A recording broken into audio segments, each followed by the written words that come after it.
Welcome to another edition of Vital Signs, a half-hour look at the Loma Linda University School of Medicine. I'm Dusty Rigsby. And I'm Bonnie Chi Lum. On our show today, you'll meet Dr. James Slater and Dr. Leonard Bailey, two of the many distinguished alumni of the School of Medicine. Historian Richard Schaefer will talk about other alumni whose contributions to medical science have benefited millions of people around the world. And we'll get to see what happens next in the story of student life here at the School of Medicine. We've got all that and more right here, right now, on Vital Signs.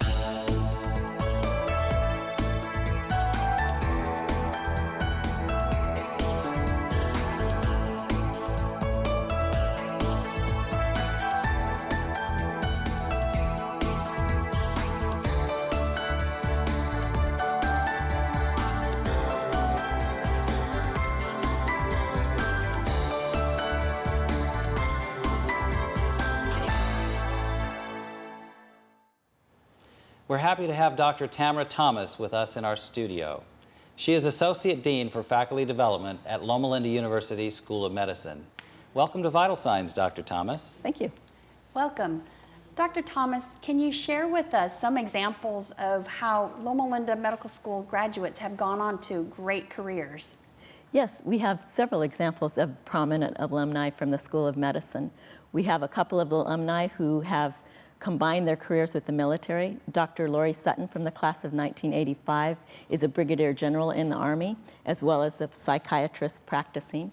Dr. Jeffrey Kuhlman from the class of 1987 is a family practice physician, as well as a physician to the President of the United States, currently in his career in the Navy. We also have impacted organized medicine. Dr. Dwayne Cady from the class of 1959 and Dr. Rebecca Patchen from the class of 1989 have both served as president of the Board of Trustees of the American Medical Association. We have also impacted academic medicine. Dr. Donald Melnick from the class of 1974 is the president of the National Board of Medical Examiners. He's committed his career to assessing physicians. How do you assess clinical competence of physicians, and published widely as well as impacted at the national board level. Thank you very much, Dr. Thomas. Those are some very impressive careers, and I'm sure there are many others you could mention. You're welcome. Dr. James Slater, another of Loma Linda's distinguished graduates, had the vision and determination to pursue his goal of converting a laboratory research technology into a powerful precision instrument to treat cancer in a hospital setting. He spoke with us from Gantry 1 in Loma Linda's Proton Treatment Center, where cancer patients are now able to benefit from the latest technology. I completed my medical school here at Loma Linda University in 1963. I came here after I changed my course of interest to study, which was then physics. And so when I did arrive here and finished medicine, I looked close at all the fields of medicine and selected the one that had the most potential for using physics on a daily basis. And that was certainly radiation medicine. In those days, tumors were treated with low voltage X-ray, and just coming into higher voltage X-ray, the setups were very, very difficult then. We didn't have the technology to change energies, to visualize the beam where it is before we treated. It was very, very crude. And it was clear to me that the future demanded that we went for something better than what was available in any research laboratory or in any hospital. When I came up with the concept of bringing protons to Loma Linda, I first talked to the Dean of the School of Medicine, Dr. Gordon Hadley. He said it would be fine to move forward, although that was not meant to be it will be done. So we did move forward, and we found that the cost was going to be very high as we developed the conceptual design. When we moved on into the engineering design, we found the cost was going to be even much, much more than anybody anticipated. So we went ahead and completed that engineering design during a period when people back home were very skeptical, fearful of bankrupting Loma Linda, and so on. From the time we first made the decision to go forward with building this machine, it took us 20 years to get to the point where we could treat our first patient. The reason for this was the intense complexity of the machine. We needed to make this machine very, very safe for human use. Physics machines don't have that requirement. Secondly, we had to make it so that its use would be extremely efficient, because otherwise it could not be financially sound. We had to make it very dependable so that it wouldn't break down. The physics machines had none of these requirements, and this just compounded the complexity that it took to do this. Most people, even physics, thought that it probably could not work in a hospital setting. It was too complicated. The greatest satisfaction of this whole process has been in the success of treating patients that we have seen. It's truly a remarkable situation. Patients are extremely happy. I receive letters, messages every month with notes of thank you and how much they appreciate what was done for them. That basically is the main satisfaction that I get from this program.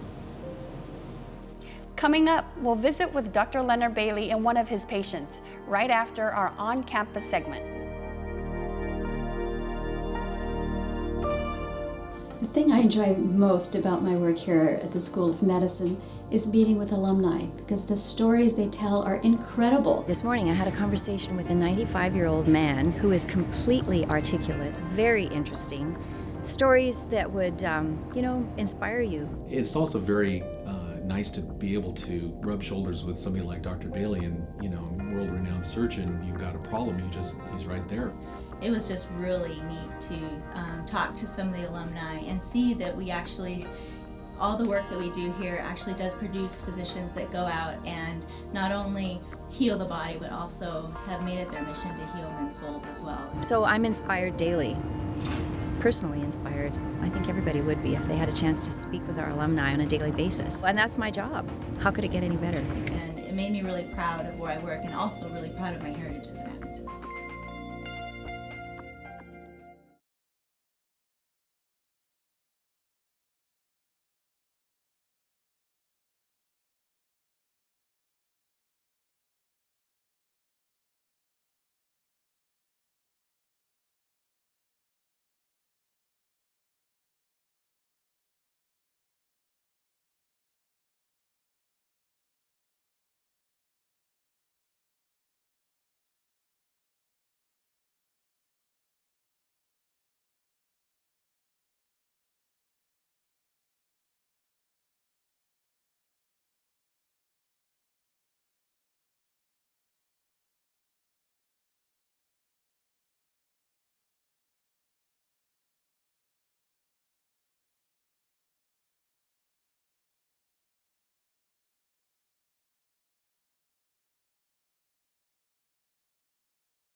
Welcome back.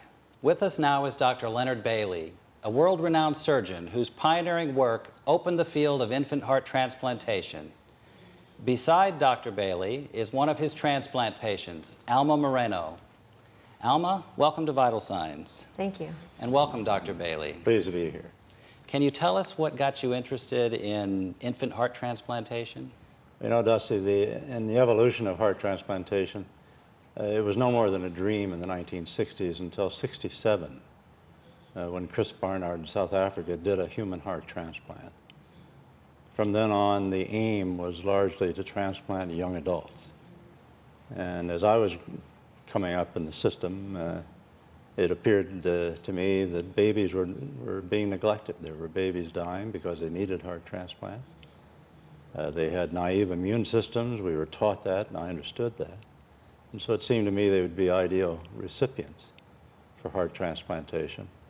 It had been attempted once in New York by a really bright fellow named Adrian Kantrowitz about 3 days after Chris Barnard's operation. But unfortunately, that baby died suddenly and for reasons no one ever explained. And so it was about a 16-year gap between the early development of adult heart transplantation and when newborn heart transplantation was again attempted. We studied it in the laboratory for about 7 years. We cast about in our minds to think where we might get donors. And we thought, well, perhaps we should start with cross-species transplantation because there was no world history at all of infant organ donation at that time. And so we had external reviewers, internal reviewers, and it went up the chain of command in the Institutional Review Board. And finally, we signed on one of the external reviewers, a bright immunologist from New York named Sandy Nelson Canarella.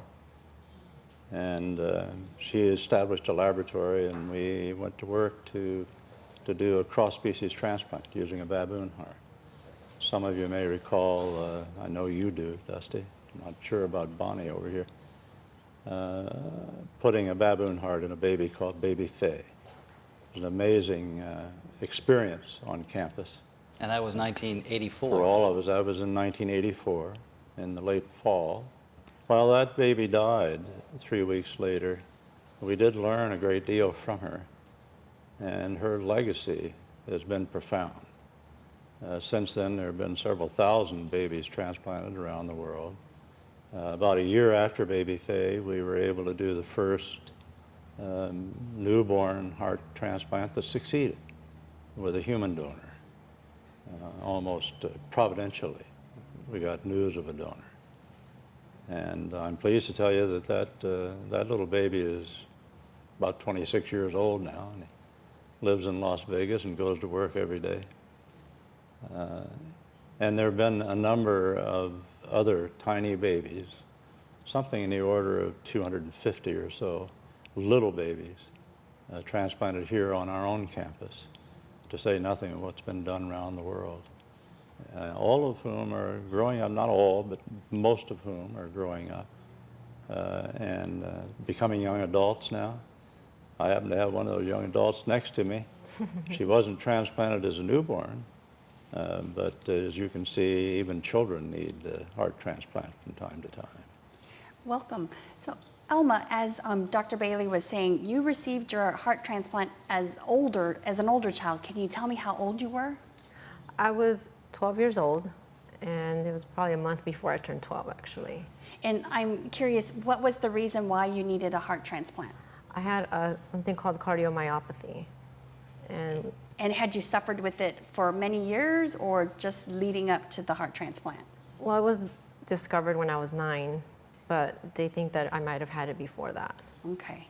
And then how long was the recovery for that, and how well did you do after that first heart transplant? Well, I did pretty good. Recovery was for about 6 months. I had to live near the hospital and be close to them. And then after that, I went back to school the next year and continued going to school. I had that heart for about 14 years. Okay. Then did you have then a second heart transplant? Yes. And was it also with Dr. Bailey? Yes. Yes, okay. And how many years ago was that from now? 4 years ago. 4 years ago. Now, since you've had 2 heart transplants, I mean, that makes you very unique. And I'm curious, what was your experience about that as a young child and as an adult? Well, I think as a young child, it's very scary compared to an adult, maybe because I've already been through it. So as an adult, I knew what to expect, and I knew that medicine had advanced, and I had to be positive, and I knew that things were going to get better. And, things are better than when I was younger. I think the medicine was just a lot of side effects. But of course, I was always very hopeful when I was a child, and especially now. Yeah, I can hear that in the way you're telling the story. Now, given that you mentioned the word hope, do you think having those 2 successful heart transplants altered or affected kind of your plans for your life and your future? Yes, I've always been very positive. Like from the day they told me I needed another heart transplant, it was very scary, but at the same time, I said, you know, I can't control it, it's in God's hands. So I did what I have to do, and now I feel like that about other life experiences, and nothing really can stop me, I feel. Okay, that's wonderful to hear. Now, have you had an opportunity to meet some of the other heart transplant recipients? I have, yes, I have. Okay. Some that are my age, you know, some that are older, and it's their first transplant, and you know, their experiences are a little bit harder than me because it's their first transplant at 40 or, you know, something like that. But it's very neat to even talk to people that are waiting on the list and explain to them that, hey, you're going to be okay. Yeah. Thank you very much, Alma. Thank you, Dr. Bailey, for being with us here in the studio. It's very nice having you today. Thank you. Pleasure. Time now for our Heritage Snapshot.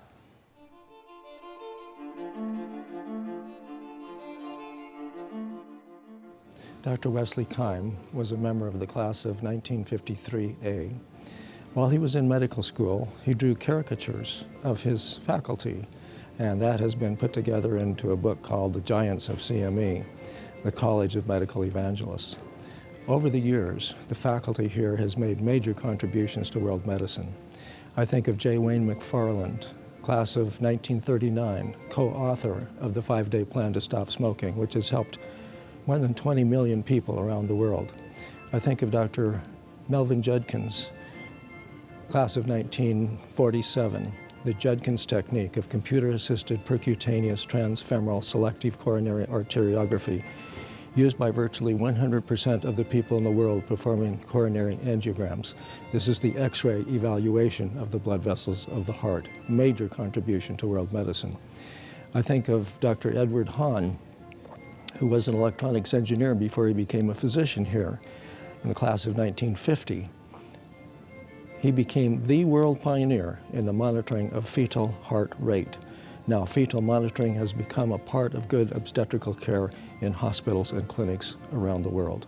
The book, The Giants of CME, is a prelude to the future. In 2011, the Loma Linda University School of Medicine will have graduated more than 10,000 physicians. We have giants yet to come. Coming up right after the break, the ongoing story of the lives of our medical students.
Fourth year's supposed to be downtime, but we haven't had any, so I don't know.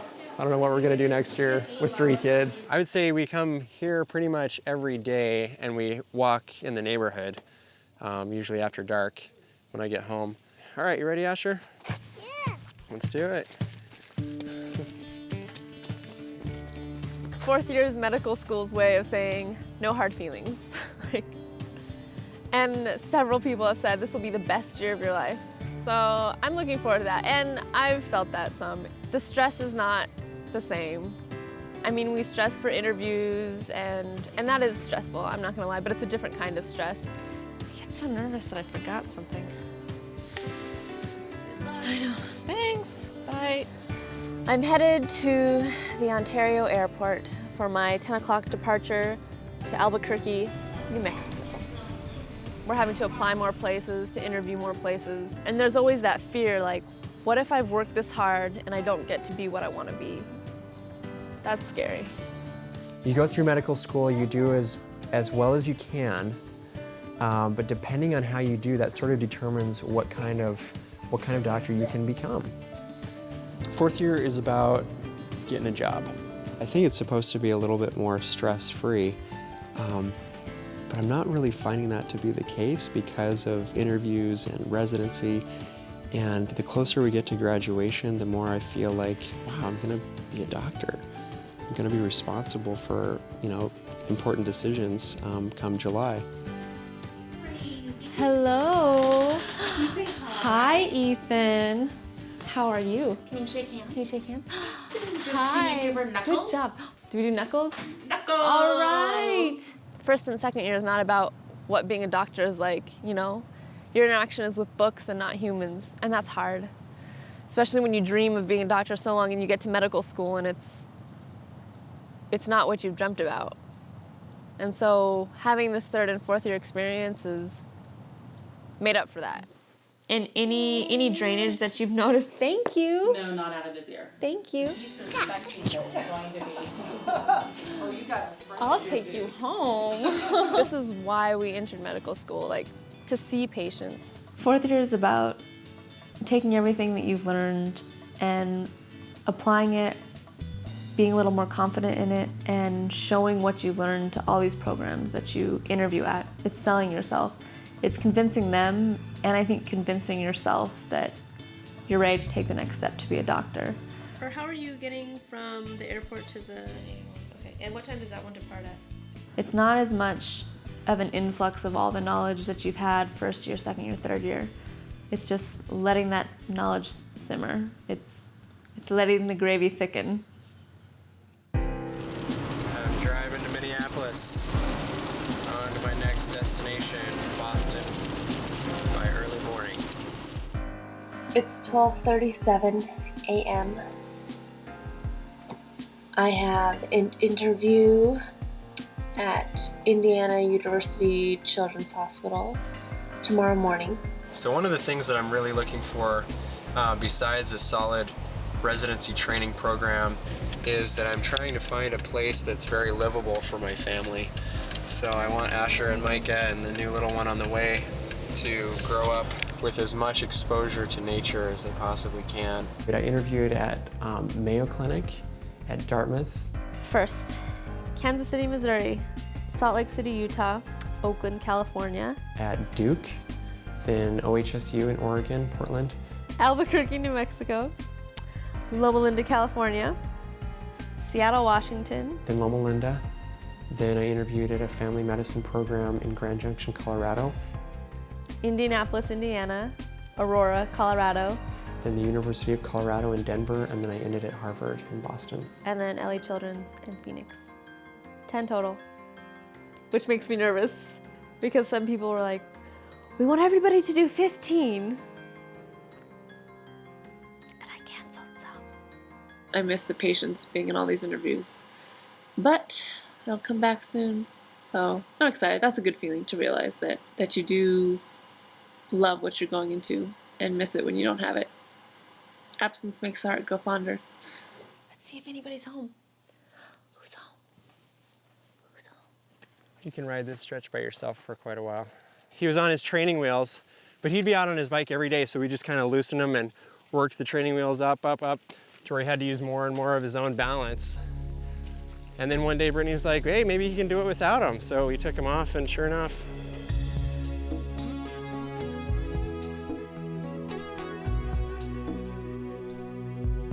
And I think that's like medicine. You know, you have these training wheels, you have this structure, the support system, all these attendings and people around you building you into a physician. And slowly, you know, through second, third, fourth year, they're raising them up so that you're having to lean and develop your own balance more and more. And eventually the training wheels are going to come off. And it's the hope that we won't crash and burn. You ready to go again? Okay. I feel like medicine in general is a giant socialization process. You come into medicine and you're not a doctor.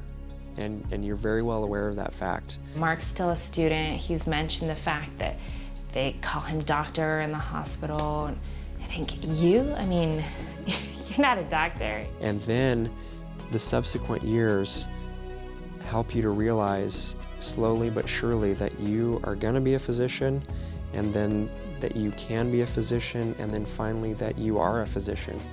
By this stage, I do feel comfortable going into a room, even though I may not know everything I'm supposed to do. I may not know what the diagnosis is. I feel comfortable at least plunging in, asking the questions I need to ask, performing a competent physical exam. And so it's just nice to feel the comfort of knowing that you can do a decent job at it, and knowing that people will guide you, still guide you. You know, there's still a comfort in knowing that there's someone to help you out. What's the emergency medical condition she has?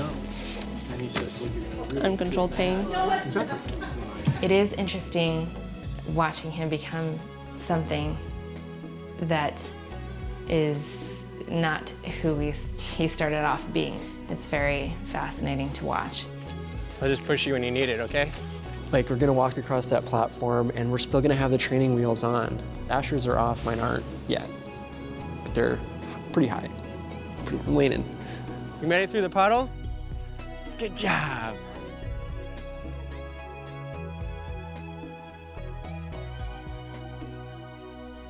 Here, I think you can get on by yourself this time, right? Here you go. It's harder uphill. You got it.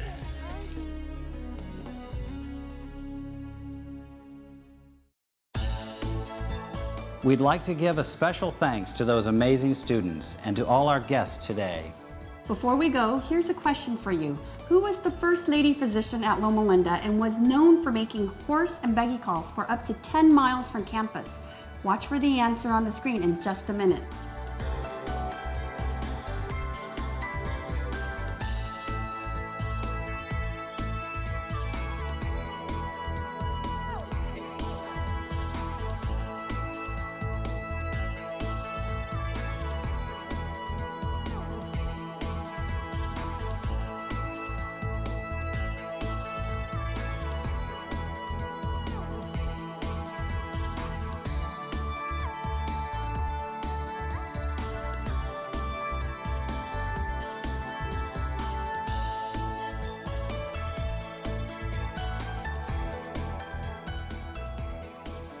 Next time, our Heritage Snapshot will focus on a group of women who helped rescue the School of Medicine.